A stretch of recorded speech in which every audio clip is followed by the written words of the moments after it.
Bonjour à tous et bienvenue sur cette première vidéo de peinture à l'huile où nous allons peindre un portrait réaliste de Finwë de Laponie, c'est-à-dire mon chien Rosalie. J'ai déballé mes toiles et c'était parti. À ce moment-là, j'ai réalisé la taille de la toile et que c'était la première fois que je peignais sur quelque chose d'aussi grand. Heureusement, je savais que Rosalie serait là pour veiller sur mes progrès et me donner des conseils. Je me suis alors attelée au croquis. J'ai eu beaucoup de mal à faire ce croquis, tout d'abord parce que ma toile était posée sur une table basse. En effet, je n'avais pas de chevalet, donc j'ai dû très vite me relever afin de pouvoir voir exactement ce que j'étais en train de croquer.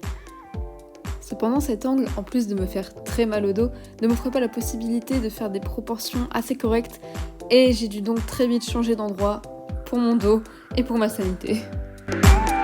Désormais plus confortablement installée, je pouvais enfin voir que mon croquis prenait forme. La nouvelle difficulté se trouvait en la position de Rosalie et notamment la position de sa patte que j'ai eu beaucoup de mal à capter et notamment à faire ressortir. Qui aurait pu croire qu'un muscle de Finwë de Laponie était si difficile à reproduire?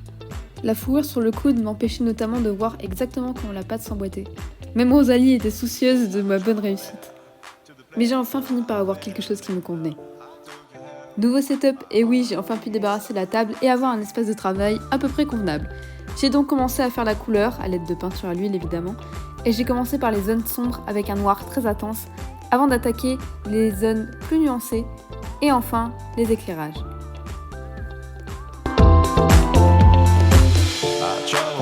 Travailler la texture du pelage est l'une des choses que j'ai préféré faire.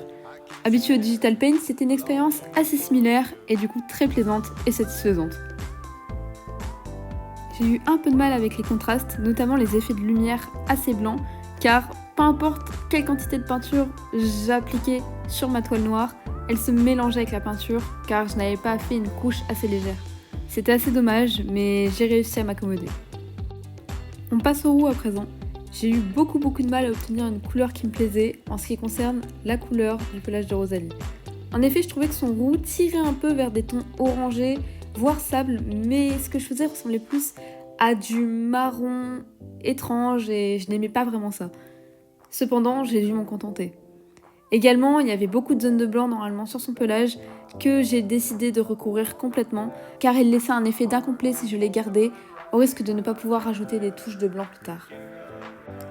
Pour le ciel, je voulais tout d'abord partir sur quelque chose de très clair afin de rester dans une ambiance assez légère, mais ça ne me plaisait pas vraiment, j'avais l'impression que c'était trop plat, et suite à un conseil d'une précieuse personne, j'ai pu le foncer un petit peu et améliorer beaucoup plus le résultat.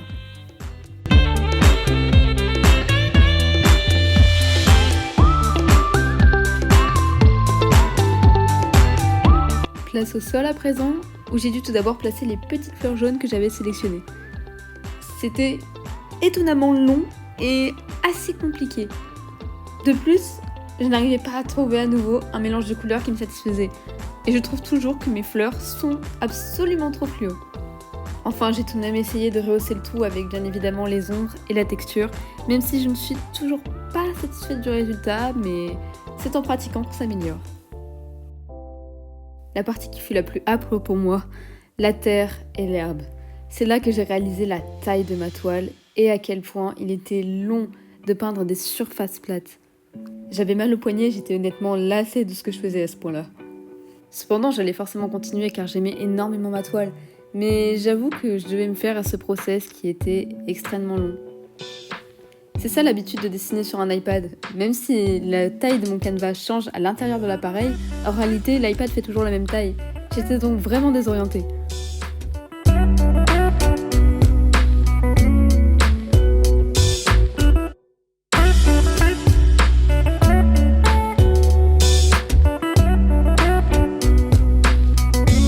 Pour les bulles, étant un peu nerveuse étant donné que c'était la première fois que j'en peignais, j'ai d'abord essayé de suivre ce tuto, je vous mets le lien dans la description, mais j'ai vite déchanté, je n'arrivais pas vraiment à adapter la technique à ma toile, probablement à cause d'un manque d'expérience.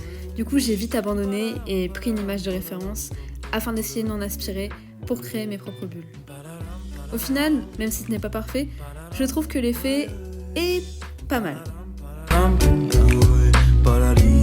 Voilà le résultat final.